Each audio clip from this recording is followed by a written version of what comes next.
Urban Media Today talks sports with Ray Porter Jr., Vince Butts, and Trevin A. Jones on Urban Media Today Radio. It's game time! It's Urban Media Today Talks Sports. Trevin A. Jones. I said my name first again. I didn't mean to, fellas. I promise you. You got Vince Butts. You got Ray Porter Jr. Ray Porter Jr. You got Coach Greg Wade Jr. Again, too many juniors. Keith Black Jr. is going to join us, and John McCann is going to join us as well. But brothers, if you don't know and you see me beaming, it's for a reason. Coach reached out and grabbed the illustrious Raghib Rocket Ismail. I say illustrious because I've seen this brother play, I want to say since high school, but I might have to correct myself, but definitely at Notre Dame, without question. And then definitely in the CFL, without question. And then in the NFL. Welcome, my brother. Tell people about yourself, and then we're going to start from there. And forgive me because I'm excited. Okay, well, yo, man, I'm thankful, Greg, for reaching out, man. Salute to you, brothers, for putting on this platform, man, and doing it in a way that's with excellence. Shucks, my name is Rocket Ismail, for those who don't know, and I am a father. I'm a husband, 25 years married to my wife. We have 4 children. Oldest is 24, I have a 24-year-old son, 22-year-old daughter, 21-year-old daughter, and a 17-year-old son. And we live here in Dallas, Texas. We got here in 1999 because I came here to play for the Dallas Cowboys after finishing up in Carolina. And prior to Carolina, in my NFL career, I played in Oakland. Then before that was Los Angeles. Before that was in Toronto. Before that, I had a college career at the University of Notre Dame. Before that, I went to high school, played football in northeastern Pennsylvania, right down the street from Dunder Mifflin Stomping Grounds on the office, if you're all familiar with that. In Wilkes-Barre, Pennsylvania, I played at Myers High School, the Mighty Mohawks in full effect. And then before that, I was in New Jersey, Newark, New Jersey to be specific, where I lived until my father died when I was 10 years old. And after my father died, my mother took the burden on of my 3 brothers and I, and it was a situation where she was always out working, always out having to, make ends meet. And my grandmother on my mother's side in Detroit, Michigan, we went to live with her for 6 months, came back, and then my 77-year-old grandmother in Wilkes-Barre, that's how we got to Wilkes-Barre, she was like, yo, bring these brothers to live with me. And that's how the journey started in Pennsylvania. And so that's a background in regards to my football.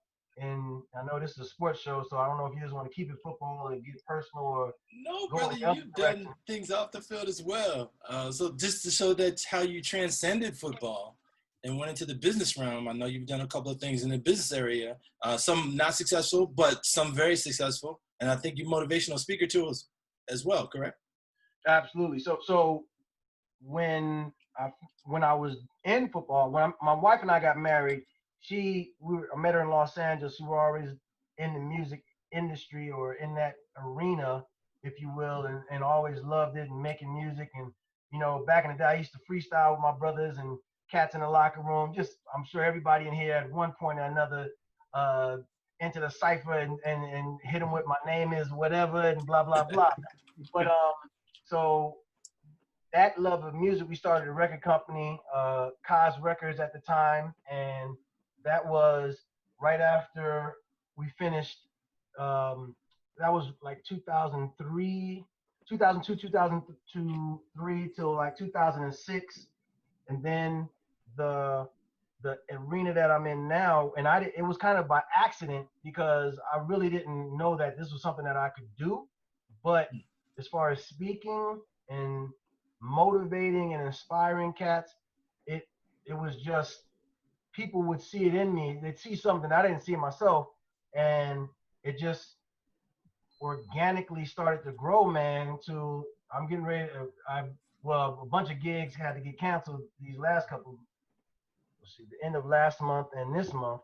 Mhm. But I just got a Merrill Lynch deal where I'm actually going to be doing it on the computer here. They're going to use a different platform, but it extends through there. I work with the NFL currently as they have the NFL Legends community, and I've been with them for like 6 years. So it's a lot of things going on, and it's like I'm just got off the phone with another brother who was a former NFL cat who is trying to tie me into some business ventures here that should be pretty profitable and beneficial coming up here shortly.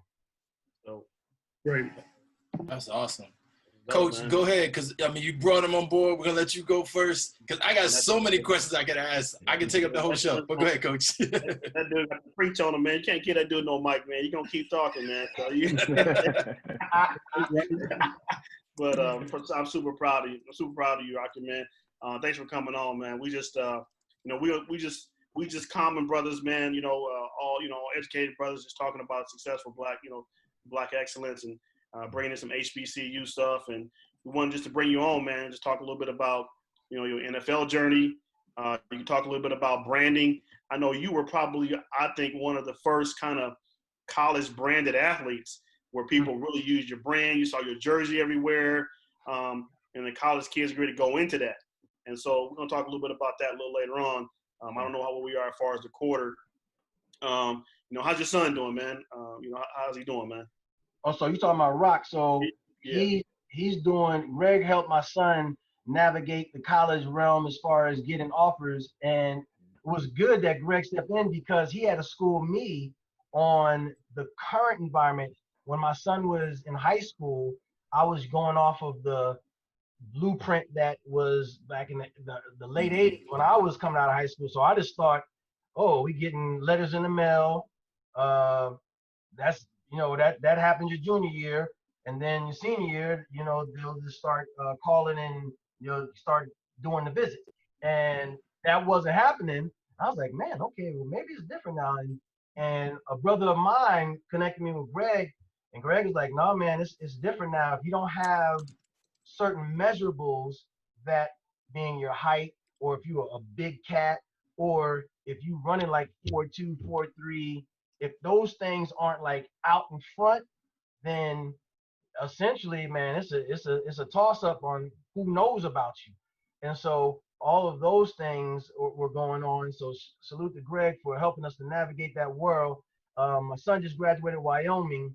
He didn't get drafted, so he, right as everything was so the COVID environment, it was like a lot of invitations for him to, and the thing about it, on his pro day, he had a turf toe. So he ran and jumped, but everything that he did was like with an injury, if you will. So it wasn't anything that was like wowing the scouts in that arena. So everybody that called us was like, hey, as soon as they allow us to go back to the facilities, we like to bring him in to work him out and see how he is, what he looks like, and then from there. So you asked me how's my son. He's working out right now, getting his stuff right in this in this downtime, if you will, and just preparing so that I would imagine if the NFL, when we just had a conference call about this, they hadn't given the right now at the facilities, guys who are injured and things like that can go in and they're tested and everything. I think coaches will probably be able to go back maybe in the middle of June, perhaps. And then I would imagine from the middle of June to the middle of July, they'll probably start integrating everybody back into the point where they can bring in guys to work them out and getting ready to go into training camp. If nothing, no major spikes happen in the COVID arena, so forth and so on. Right. Let me and I want to tell this story. Maybe we go to the second quarter. So where we at on time? We're good. Go ahead. Okay. So let's talk about. I love this story. When we first started, you talked about Notre Dame, Rock. Okay. and you like, you're a Notre Dame, you're a god there. Okay, I mean, you're All-American there. Right. But they didn't know anything about your son because just the recruiting had changed. And I know you had some privacy things that was kind of going on, show going on with the house, I don't know what they call that show. I forget the name of it, but how Notre Dame, they didn't think your son was interested, or they didn't know really about your son. And here you are, an All-American in recruiting, and they just didn't know anything about your son in recruiting. So yeah, go ahead. So watch this. A couple of things that happened that looking back on, I was like, oh, okay. So first of all, when Charlie Weiss got there, man, I'm back at the university doing a lot of things, and Charlie Weiss, he's like, hey, I graduated from Notre Dame. If you went to Notre Dame and your son went to Notre Dame and your son has the ability, man, we're bringing him in. So that was the kind of the Notre Dame floor that was going on. Boom, Charlie Weiss gets let go. Brian Kelly comes in. Brian Kelly, he's like, hey, essentially on the same wavelength until they met Miami at that 2012 national championship game. And I said to you earlier about measurables. So when you look at a Alabama team and an LSU team, like every single player and is prototype in some way. They're a prototype in their physicality, and their height, weight ratio, and their speed. Somehow there's a prototype. My son was like me, outside of the fact that, and I remember when my coaches took us to Syracuse University back in the day, and we went to go to their training, football camp, and we were all running 40s in the Carrier Dome. Man, we get to the Carrier Dome, there's about 300-400 campers, and they're just running us up and down, running the 40. Man, I ended up running the 4.3, and it was just like the whole place was like, what kind of alien just landed up in New York? Like, man, I ran that so fast. I remember Randy Edsel, and I think it was Ivan Fears. I think he's with the Patriots still. They looked at the 40 watches, and then they looked at each other, and so I'm coming back, and you're supposed to get your time from them, and then you take it back to start and give it to the guy. They looked at each other. They totally ignored me. And Randy Edsel was like, to Ivan, he's like, what'd you get? He's like, no, man, what'd you get? And they looked at their watches again, and then they looked at me, like, hey, we need you to run that again. And so I went back to the front, and they were like, hey, man, what's the deal? What's your time? I was like, they told me I had to run it again. They're like, oh, that's strange. Okay. When I get in, bam, run it again. And, man, they got together. I came back to get it, and they were like, man, they just totally ignored me. They walked over to the stand where all the parents and other coaches were, and they said, hey, just go back down. Get out of here. Get out of here. I went back down. They said, what's your time? I said, they didn't tell me. And then they were about 45 yards away, and in the stand, there might have been about 200 people all together. And it was like, and everybody congregated at the finish line, and then it was like an audible wave that worked its way back to us. And I remember it was like the audience, it sounded like this. 4-3, he ran a 4. Oh my God, 4-3. And I remember, so my son didn't have that. My son was in the 4.4 range, and he wasn't developed yet, but he was slight. I was little, the whole nine. And he didn't play running back because running back, he was a receiver. I was a running back in high school, so it's like you're not isolated. The camera's not always on you, and you need a quarterback, blah, blah, blah. So when my son went to a Notre Dame camp, it was like, they were like, okay, we'll on the strength of you, we'll let him walk on, and then we'll give him a scholarship the next couple of years. And in my mind, I just remember talking to cats who walked on before, and all of them in one way or another were like, hey man, that walk on is not no joke, bruh. And it's always better to go where you're appreciated than to go where you're tolerated. And so it was like that was playing in the back of my mind. And I was like, man, on top of what I know the environment will be like when they're like, yo, that's Rocket's son? Yo, let's make it happen. It's like I tell my children, and everybody has this, if you will, this principle is available to everybody. We're all created in such a way where we are meant to be greater than the generation before us. I don't care how great, how amazing the generation before us is. We're created in a way that we're supposed to create, we can rise above that level. Because, man, one of the greatest cats to walk the earth, they call him Jesus the Christ. This mug was like, yo, you my disciples, greater works will you do. Right. What? Greater, huh? Okay, if that's what you say. So because of that, I train my children that way, but I also realize that that's something that you have to grow into as an understanding and a knowledge of, and you mature in. So until then, sometimes the expectations of people who mean well can actually make your life more challenging, more difficult than it has to be. So I was like, okay. Then Greg stepped in and he was like, all right, look, this is how we're going to do it. This how, and I will say, when I at the midnight hour, I was reaching out to, like, okay, this cat. Coaches was like, yo. So a lot of coaches, I sent them over to TCU for a year. They were like, man, I wish we would have known about it. We would have been on top. But then they were like, well, hey, we'll give him a preferred walk on. And I was just like, okay, cool. And it's like that started that journey. But my understanding, unfortunately, was, like I said, back in the late 80s. So I wish I would have known what I know now. And I wish I would have known Greg then. But it all works out for the good, regardless of what the journey and the process is. Mm-hmm. Wow. That's the end of the first quarter. It goes that fast. We play a full game here. Raghib Ismail is the guest today. And you heard him dropping gems already. And we're going to come right back with more. It's Urban Media Today Talk Sports. You got my man Ray Porter Jr., Vince Butts, Coach Greg Hoyt Jr., and the Rocket. We'll be right back after this timeout.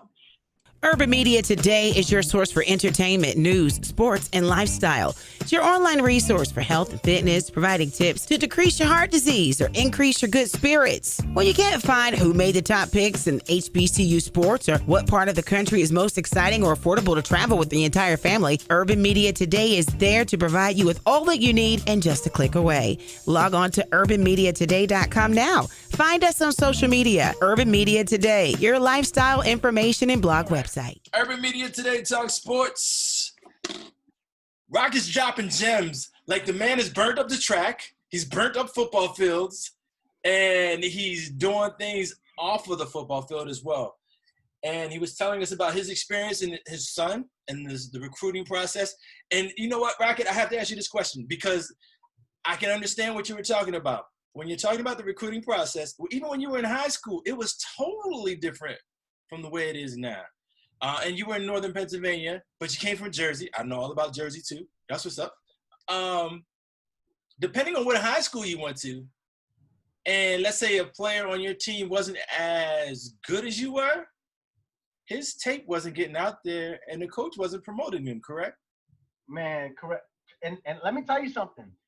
I realized even in college it's like that, because I remember meeting O.J. McDuffie, Terrence Mathis.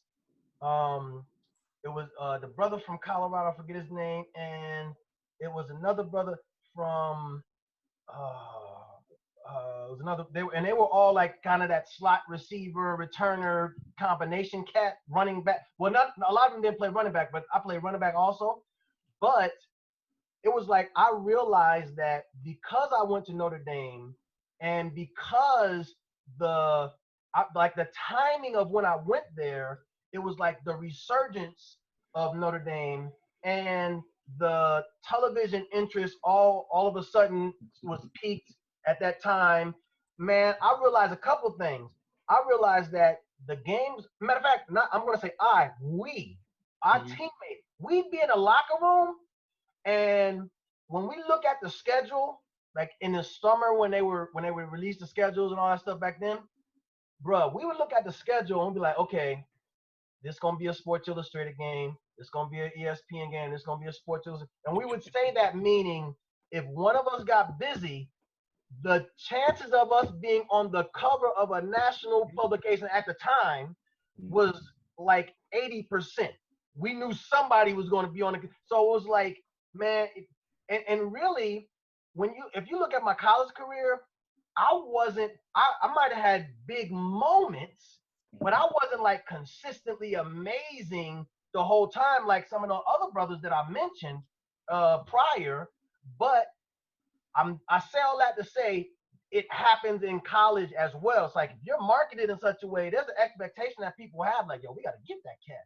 And it's about 25 other dudes that's just as good or better, you know? Yeah, that's right. That's branding. Go ahead, Coach. That's branding. That's what I mean. You know, being that you played in the big house, you know what I mean, big plays, all those things that you did, man, were just branding opportunities because it comes down to eyeballs. And that's what we talk about in recruiting is like more eyeballs I can get on your son. You know, that was going to be the better opportunity for him to pick up scholarship offers throughout the country.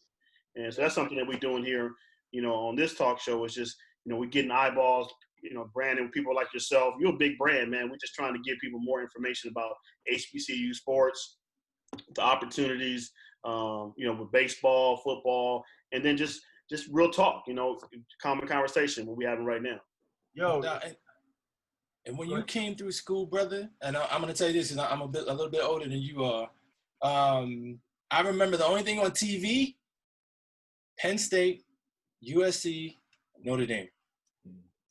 And when you said the resurgence of Notre Dame football, I can go back to Eric Parsegian. But when he was gone, Notre Dame football, I think Notre Dame already had the contract. And when you flashed on the screen, returning punts and kickoffs, that was it. So when you talk about the resurgence, as far as I remember as a fan, you were part of that, initiating that, because when you returned the kickoff, I think against Michigan, returned the kickoff back for a touchdown, big game. All of a sudden, all you heard was rocket everywhere. It's rocket. And this weekend, you might get to see the rocket go coast to coast once more, that type of thing. So correct me if I'm wrong. I don't know. You being a player, I know you didn't see it from afar. Mm-hmm. But being involved in that, like you said, you guys looked at games every weekend and knew what big game was going to be a Sports Illustrated game or ESPN game. Man, so yes to everything you said, and it's like, so when I was a very young child, I learned to look at things differently because of the experiences that I had. And one of the things that I realized, like all of us, we have, when we come into this world, we have the capacity of grace extended to us. And grace, whether it's favor or it's power to accomplish, we have it. Now, when we come into this world, there are forces in this world that don't want us to actually grab a hold of that grace and use it to become the doer of the greater works that we talked about earlier. So one of the things that when you're saying everything you're saying, it's like, when I look back at my life, the timing and the seeds that were planted that were in agreement with what in my heart at 5 years old, I knew I was wanting and called to do. And it was only on one level. So on that level, that was football. The first time I saw a football game, my sisters, we're at a Super Bowl party, my sister's watching the game, and I didn't know nothing about football. I knew I could run fast at that time, and I knew I could catch a tennis ball with one hand, and I could ride a 10 speed with the girl bar in the middle, because at 5 years old, they were like, yo, this cat is, but I wasn't even the only one. It was in my neighborhood, there's a lot of people who could do that. But I was one of the elite, if you will, in doing that. Then when that desire came in my heart, it was like all of a sudden, for every challenge or for every obstacle, an answer would come, a remedy would come, a solution would come. And since we're talking about Notre Dame, my grandmother at 77 years old is saying, hey, come sit the boys to live with me. She lives in a neighborhood where the high school coach played at Notre Dame. I come at the same time as another young man who's my age, man, was my best friend at the time. His name is Brian Dwyer. Mr. Dwyer wanted his son to play for this legendary coach. So he bought a house behind the school, moved his family there, and I'm on the field the same time because I went to try out for the Mini Mohawks, which was the Pop Warner team. I was like a week or two old. I was devastated. The coach says, hey, just go try out for the freshman team. I get over there. All of the guys are out there, and they're like big guys. I'm a little scrawny guy. I'm scared out of my mind. I'm not like an A personality type cat. So it's like I just sit back, observe, look around, and boom, Brian DeWire comes over, and it's funny because everybody's like, hey, what position you going out for? I was like, running back, because, Franco Harris was my guy. Everybody's like, what position you going out for? And I'm like, running back, and they were like, well, so-and-so is going to be the running back. So-and-so is good. And so I'm like, man, long story short, and it didn't make sense if you looked at my circumstances, but Mr. Dwyer, he would constantly tell me that I was, and I'm in 7th grade now, constantly tell me, and in 7th grade, just to let you know how small I was, I didn't weigh 100 pounds until the summer before my junior year. Oh. So I'm a little dude, right? And this is some hardcore football. And he would essentially plant seed and tell me that I was going to do these great things, these amazing things, and that I was going to be known. I was going to go to Notre Dame, and I was going to be amongst those who were mentioned when you talk about the people who had significant value and significant accomplishments in the Notre Dame pantheon of football. And he would just tell me stuff, and I'd be like, well, how is this? Okay, well, cool. And it was like, I didn't even know that Notre Dame, I didn't even know high school was a necessary step for my dream to be accomplished of going and playing professional football. I just knew I was going to play professional football. And it was like all of these, like I said, answers, remedies, and solutions will come along the way so that what you saw and what I experienced would be able to happen. Bruh, everything you just said, I'm amazed. And I can't fathom you not knowing that you would be that good at football because of the speed that you had and the quickness. And to me, it appeared as though you had the ability to read the field in front of you, especially as a kick and punt return specialist.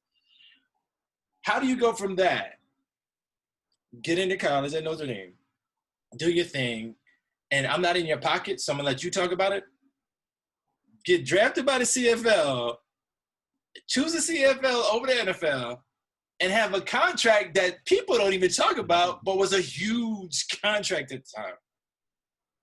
Bruh, so I'm telling you, the timing and so I was in that grace pocket. Okay. And how I know I was in that grace pocket is because once, I would say about my junior year in high school, I started, like backsliding, we call it. But it was like I wasn't living how I know I was supposed to be living. And I would, step outside the ranks and I'd look around and nothing that I could perceive that was bad would happen. So I'd be like, okay, I'm going to keep on stepping outside and whatever. So in spite of that, remember, grace is unmerited. You don't have to do it. It's just there for you. It was like I was right in the pocket. And I just remember after, y'all remember Bob Hope, All-American back in the day? Yep, I remember that team. Mm-hmm. Remember they used to have the television show and they would show all the All-Americans. Yep. Bob Hope would say something about us, whatever. So I remember after, I think it was my freshman year, I might have made it as a kick returner. And we were there, and I think it was Mark Carrier from SC, Leroy Butler from State. It was Todd Light, it was Chris Zorich, and it was myself, and it was all of us, right? And so after so USC, so Mark Carrier lives out there. and he had this little Volkswagen Jetta, I remember. And he was like, "Yo, the Black Student Association is throwing a party on campus." So I was always down for the party because I knew all the dances. Like whatever the latest dance was, I had it. Like I could get it like that, right? And we pack into his car, and he takes us. And as we're going there, oh, it's Emmett Smith. Okay. As we're going there, they're all talking about, who's gonna go pro and take him to the next level. And they kept saying to me, "Man, you need to go pro. You need to go pro." I was like, "What? Go pro? Wait, I just started. What are you talking about?" Like, no, you need to go pro. And so that was planted in my head then. And every year that I would go to it, like, man, if I was you, I'd go pro. I go pro. So after my night, it was 1990, the 1991 Orange Bowl.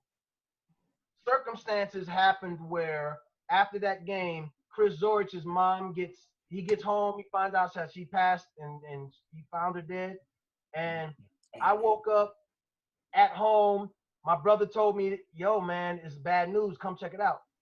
Long story short, I was just like, man, I think if they're saying I can go pro, I might need to go pro right now because, one of my goals was provide for my mother, buy a house, the whole nine. Everything after that, it was just like thrown up in the air. I don't know if the quarter is ending or not, but everything was thrown up in the air. And I made the announcement. The next thing I know, I'm talking to 5 NFL teams. They made a rule after John Elway was drafted. When John Elway was drafted, he went to play baseball because he didn't want to play for the Baltimore Colts at the time. He had it where if you were potentially the first pick of the NFL draft, you had to negotiate your contract prior to the actual draft itself. And I'm on the phone doing that. They all offered a 5-year, $1.5 million contract, and it was going to be a $400,000 signing bonus, and the rest of the 1.5 will be prorated over the 5 years. And I'm like, okay, well, somebody wants me more, I need to negotiate more. And all of a sudden, I understood what collusion was. Man, we ain't budging off the price. Nobody's offering more or less. This is what we want. Man. Yeah, I'm gonna stop you right there. This will be a teaser. Coach and I are laughing, and Vince and Ray, because we already read up on you, so we know what's gonna happen next. But it's Urban Media Today Talk Sports. We have the Rocket on. He's dropping knowledge. So if you're not paying attention, pay attention. And millennials, if you don't know who this man is, Ray, you know what I'm about to say. You better Google say it. That's right. It's Urban Media Today Talk Sports. We'll be right back after this time out. Urban Media Today is your source for entertainment, news, sports, and lifestyle. It's your online resource for health and fitness, providing tips to decrease your heart disease or increase your good spirits. When you can't find who made the top picks in HBCU sports or what part of the country is most exciting or affordable to travel with the entire family, Urban Media Today is there to provide you with all that you need and just a click away. Log on to urbanmediatoday.com now. Find us on social media. Urban Media Today, your lifestyle information and blog website. Urban Media Today Talk Sports. We're here with the Rocket, dropping gems. And go ahead, sir. I'm not even going to take up your time. So all of a sudden, I'm in my dorm room, Grace Hall. I was on the 3rd floor at the time, and my roommate Rusty and I were in the dorm room, and Ralph Wiley calls me. Rest in peace, Ralph Wiley. Man, he was great at helping me navigate, finding the right people to get on my teams back in the day. And the attorney, John Edwards, he called and said, Ralph called and said John told him that he got a call from this guy named Bruce McNall out of Los Angeles, who was the owner at the time of the Los Angeles Kings. And he was famous in the sports world for his racehorsing, his navigating the rare collectibles market, whether it was a Honus Wagner card or rare coins. And he brought the great one, Wayne Gretzky, from Canada to Los Angeles in the NHL. And so he said they called, and they want to present to me a plan that they have, and it involves the CFL. And I was like, okay, what the CFL? I remember watching that at night sometimes when there was nothing else on television, and then you might get a remote cast or something. Bruh, long story short, the cat sent a private jet out to pick me up in South Bend, Indiana, get to Los Angeles. Bruh, I'm in my college clothes. Like, matter of fact, I'm in my roommate's clothes that he can't fit anymore because I couldn't fit the clothes that I had when I was still, man. They took me to, they did a whole wardrobe change on Rodeo Drive, took me to his Century City office, and we chopped it up. And then we went to the Forum back in the day, the Forum Club. It was a Forum Club with, man, like where the who's who in Hollywood come and hang, whatever. And it was crazy. You talk about the presence of Notre Dame. It's like I'm in there, you know, and Sylvester Stallone and all his women is coming up to me. And it's like, I'm 20 years old, you know what I'm saying? All these people who are noted in that realm, they all know who I am. And so he ended up telling me that, you know, billionaires hang out with billionaires. So he's like, hey, the NFL is getting ready to expand in the next 5 years. They want and they want to go international. So he said, I have a plan. He said, I got a guy, John Candy, who was a funny actor back in the day, man, and an amazing guy, and Wayne Gretzky. They all partnered, and they said, hey, there's this team in Toronto, Canada, which is like a international hub. Toronto's a beautiful city, man, one of my favorite places on earth. And we want to buy that. He said, we want to give you ownership in the team. Whoa. He said, we'll pay you $4 million a year, and we'll include you on any, you know, if there's a business opportunity or something that comes across the table, we'll include you in it. So I'm sitting there like,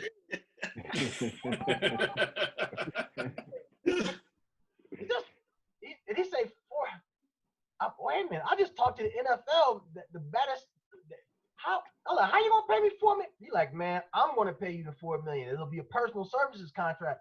I'm like, what? And he said, you'll still get your I think the minimum was like 100,000 Canadian, which was like probably about 70,000 American at the time.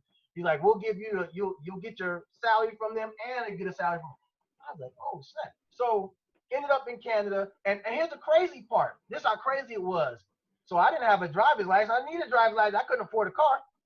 So I didn't have a driver's license, and we're private jetting it, up to Toronto. We land. I don't have a passport. This is the truth. So we're now going through customs. We get to the customs window, and everybody pulls out their passports and stuff, whatever. And so I'm like, okay, I guess that is gonna. Man, I'm looking behind the thing, and I see he has a newspaper behind him, and in the newspaper, in the sports section, there was a big picture of me on the newspaper. And so when my time came, they were like, passport, sir? I was like, hey, I don't have a passport, man, but that's me on the cover of your paper right there. Yo, he turned around, picked it up, he put it up next to my face. Oh, okay, well, welcome to Canada. That's dope. That's dope. And that's how it went down. That is amazing. But the thing is, I have to ask this question, and I don't want to hog up the show, so please forgive me, because I'm a true fan. I truly mean that. Followed you and your brother. How does that feel? I mean, you're in your college clothes. This is how it feels. It felt like, man, I did not. So it felt amazing to go in this place, and they're like, man, like treating me like the Prince of Zamunda up in that camp. And then, man, this is okay. Here we go. It felt like, okay, I guess this is what's supposed to happen. Mm-hmm. Like subconsciously, and I didn't even know. Remember, I told you I was in the grace realm. I was riding that grace wave. It was my 21-year-old mind. Like, I just expect. So, okay, on the football field, I just came to expect that when something needed to happen that was, man, we need it right now, I expected that if I had the opportunity to participate in that, we were going to be successful. Like, so everything that happened, even though it was kind of like mind-boggling, it was a part of me that just, okay, this is what's supposed to happen next. And that's the best way I could describe it. That's incredible. I'll ask you more questions later. Ray, Vince, I know you got questions. I know Coach got his questions, but Ray and Vince, we haven't heard from you at all. Please, go ahead and ask. Well, I just want to say, real quick before you do this. So Rocket, all these dudes are in Philly. All these dudes are on that side of town. I'm in California. So just so you know, that they room for you. Go ahead, man. Good question. We're near Philly and Pittsburgh, but close enough though. You're right, Coach. Absolutely. And I want to say, yeah, I'm a big fan as well, man. I followed you from my years in high school. See, that's showing my age. See, I was a sophomore and junior at Peabody High School when you came to that great team, and ever since the national championship, and y'all beat West Virginia 34-7, I remember, and just really keeping an eye on that team because the standard was the standard, and y'all were it. And the great team, Tony Rice, I mean, Chris Zork, like you mentioned, and I was affected. When I read up on when his mother had passed away, and I read your quote too, on how that affected you as well. So I definitely do remember that. And Lou Holtz, just a great coach, And then my thing is, it's just like watching well, I guess you could say the Cowboys. See, I'm a Steelers fan, but watching the Cowboys and watching the Lakers or watching the Yankees, that when Notre Dame was on, it was like EF people were going to watch. And that deal that they had with NBC, that is historic, man. For them to strike that deal, and I think that was well deserved. So I enjoy it, and then of course you ended up playing with one of my favorite Steelers, Jerome Bettis, and Ricky Waters. You gotta remember, I grew up a Steelers fan. Like it was so hard for me to come to the Cowboys when I was an agent. I was like, there is no way this is what God wants for my life, that I play for the Dallas Cowboys. That is blasphemy. Like, I felt that all up in my inside. And let me tell you something. And one of the things, man, so I'm a praying brother, and we can go into that later if y'all want to, how I got to that place. But that being said, one of the things that I know for a fact, one of the last bastions where the energy of hate is allowed in culture is in the realm of sports. And I was one of those, man, I love the Steelers so much that anybody who interfered with them in any type of Super Bowl ability, like, I hated them to a point. My brother and I used to get in fist fights, man, when he would, like, everybody that the Steelers was playing against. And, man, if they lost, I would just, somebody losing the tooth. Like, it was crazy. And I remember just when Jerry Jones called, like, when everybody was calling, I made up my mind. I was like, I'm staying in Carolina. I'm going to be a Panther. I'm a retired Panther. All good. Man, Jerry Jones called, and every owner that called me, I was like, oh, I'm all good. Thank you I appreciate you. Oh, we'll make you the highest paid. Nope, I'm going to be fine. I'm just going to stay here. And they were like, okay, well, on to the next one. Jerry Jones, I said that to him. He was like, well, you don't have to make – he was so – like, his sales skills are off the charts. And he was like, yo, you don't have to make a decision right now. We're not in a rush. You don't got to take your time, talk to your wife. We'd love to fly you down. I was like, wait, what? I just said no. He's like, hey, man, I'm going to send a check for you. We're gonna do that. I was like, oh, my God. So I said all that to say I understand it, but this is the ultimate understanding that I got. I would never be able to accomplish the full measure of what I was called to accomplish in this earth if I allowed any level of hate to reside in my heart. And I just knew that I had to get over that cowboy hate. Like my hate was so profound that even when we played them in like I would just hope somebody on their team got hurt. Like I'm on the other team, we're playing, and I'm like, I never wish that, but it was like that's how the enemy gets in, man. Them devils is slick.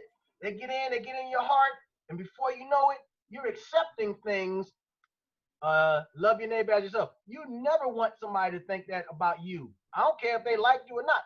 Man, I started having those type of thoughts, and my coming to the Cowboys was a part of breaking that in me so that I would be able to, if I chose to fulfill the full potential that my life on this earth is supposed to manifest. So I understand, brother, but continue on. Yeah, Bruh, I don't know. I'm sorry you said that because we're going to Vince next. Because I'm trying to get to where you are every time Ray puts that terrible towel on his shoulder. But I can't make it. I can't get there. Almost used the Steelers on 2K. I just can't get there yet. But I have respect for the franchise. Let me tell you something.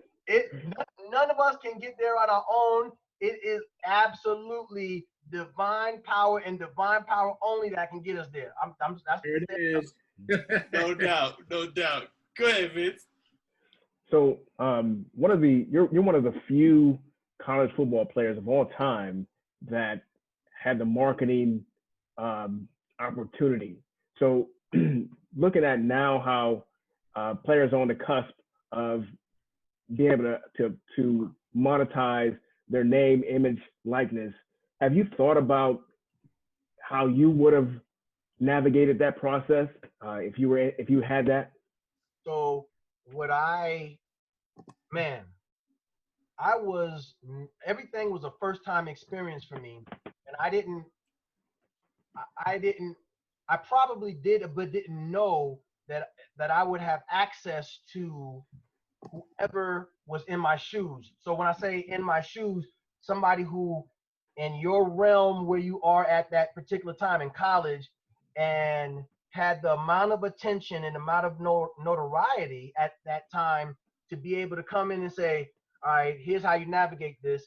Here's how you navigate the responsibilities. Here's how you navigate the expectations and so forth. So I feel now these young athletes coming up, they're in a good position because it could be several scenarios. One scenario can be there will be the same sports marketing agencies that handle everybody else's business who are in that arena can now be who they use to help them navigate it. Or what's probably better is that the university, wherever they are, they can have a designated a vetter, somebody who knows how to vet people that are in that space and knows best case scenarios for your relationship with whoever you're choosing to go with, and they can help you navigate that and it's in the university's best interest because you're still, even though you have a brand that's strong enough to ride and have notoriety on its own, you're still connected to the brand of the university. So if I'm a university administrator in some capacity, I'm saying, hey, I'm getting the best minds that I have available on my campus and in my Rolodex and saying, hey, here's athlete X and they can blow up. How do we help them navigate it? And how do we help them put them in a position where everything that they do right now, even if they don't become a pro on the next level, how they can capture this and what they do in this moment will economically be able to last them and grow for them for the rest of their life. And so that's something that if I'm an administrator on a college campus, that I'm definitely talking about right now and putting into place, because what happens and we all know, when you get older, your school's always looking for money. Mhm. Man, when you are in an environment that took care of you, Mhm. and you then it comes around and they're like, hey, can you help us out with X, Y? Man, you're like, what? Open the bag. Here you go. You know what I'm saying? So it's like, keep that in mind as well. But that's how I envision an ideal scenario with the young athletes that are about to come into this era where you can brand and market yourself. Mhm. Wow, good stuff. I'm going to stop us there. That's the end of the third quarter. We play a full game here. And, brother Rocket, we could talk to you forever, bro. I'm enjoying the conversation. You know, they said it takes heat. I think heat to coal can create diamonds, correct? So if you take the speed from the Rocket, put it onto the gems to the nuggets that he's dropping, so that means he's dropping gems. So that's incredible. It's Urban Media Today Talk Sports. We're going to take a quick timeout. Come right back after this.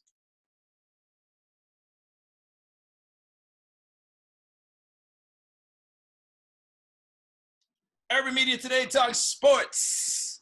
You got Ray Porter Jr. It's going to be Ray Porter Jr. because he got terrible talent. But anyway, Vince Butts, Coach William Greg Hoyd Jr.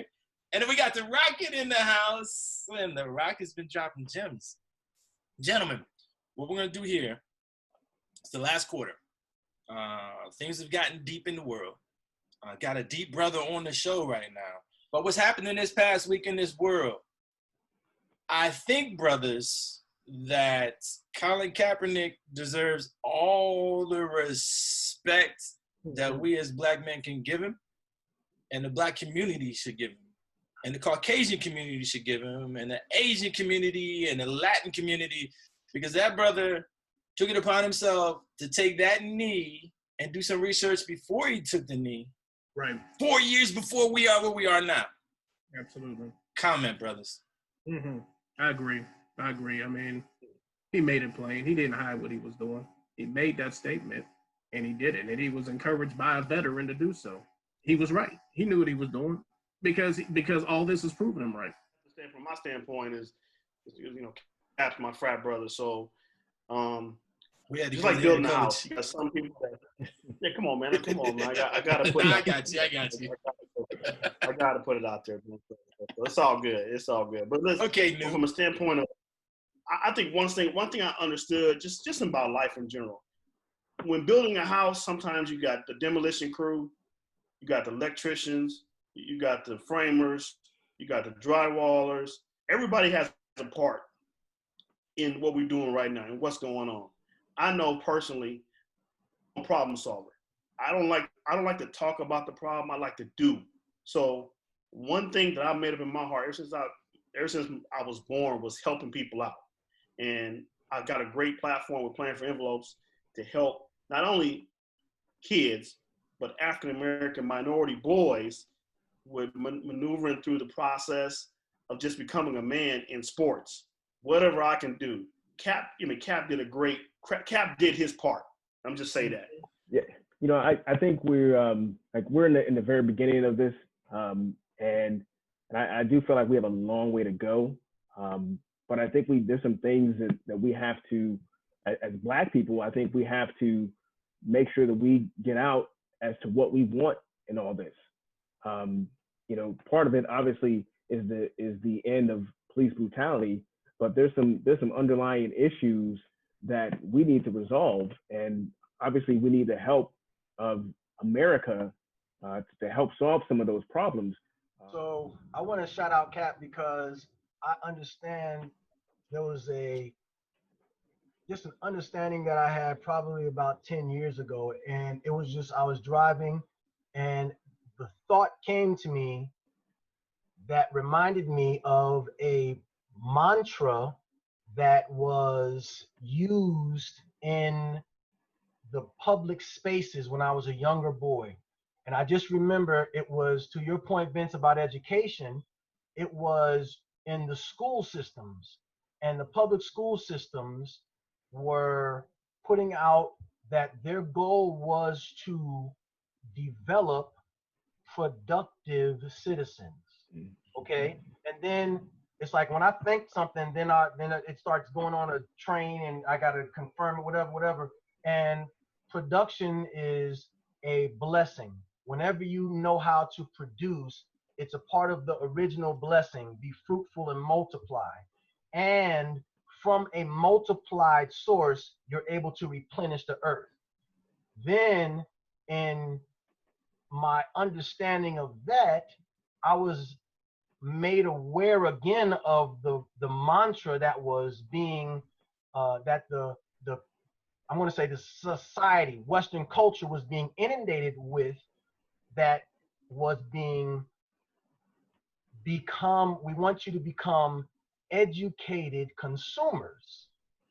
And then I thought about that word consume, and to always be educated on how to consume is actually training you to work from a deficit, because you're not any longer focused on producing, you're focused on consuming. And how do I consume? And what I realize is that creates an underdeveloped, immature society or people. So why I salute Cap is because I realized that, and it's interesting, I remember watching a Dave Chappelle interview where he went to Harvard, I believe, and he was having a Q&A with all the students. And in the Q&A, somehow it came up about violence and sex and just kind of riotous living in the Hollywood, how it markets all those things. And Dave pointed out that those things are able to benefit the system, if you will, because you're going to pay some way or another in that that type of behavior. And so when I realized, I shared this with my children, I was like, you know what, this, and I even realized it in myself. I was like, Western culture is, and it's under the radar.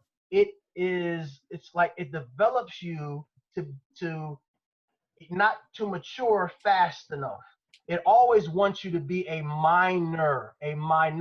Like, I don't even use the word minority anymore when I talk about Black people. I'll use underrepresented. And the reason why is because I remember when I understood the root word is minor. Now I understand they might try to use it in terms of population and your representation as far as the masses are concerned, but in the realm of law, which governs the system that we live in, anyone who is deemed a minor is deemed incapable of governing their affairs in a mature manner. So because they're incapable of that, whoever is mature, they now have the responsibility to govern for you, just like you do a child or someone who is immature.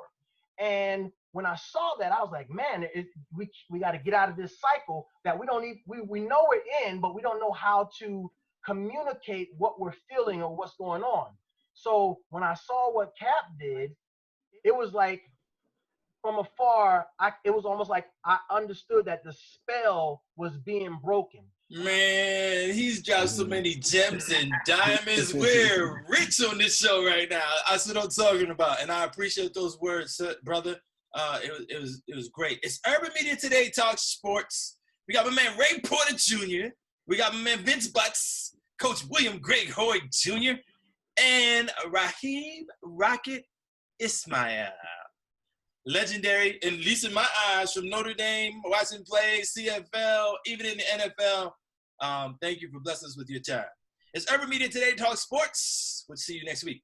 Now, hold up, brothers. Don't go anywhere. So, as you can see, that's the end of the fourth quarter, and the Rocket is still dropping gems. So, we might have to go sudden death overtime. So, what I want you to do is, our show is over now. But, gentlemen, we're going to have a separate section of the podcast, which is probably going to run about 20 minutes long. And if you're watching this, you're definitely going to have to watch that later. So it's Urban Media Today Talk Sports is overtime. Right here on Urban Media Today Radio and urbanmediatoday.com. Urban Media Today talks sports every week on Urban Media Today Radio, where you can listen in on free music and podcasts on our SoundCloud station at Urban Media Today. And for more information, log on to urbanmediatoday.com, your lifestyle, entertainment, and sports blog website. What type of games being played? How's it going down? I get up, all right?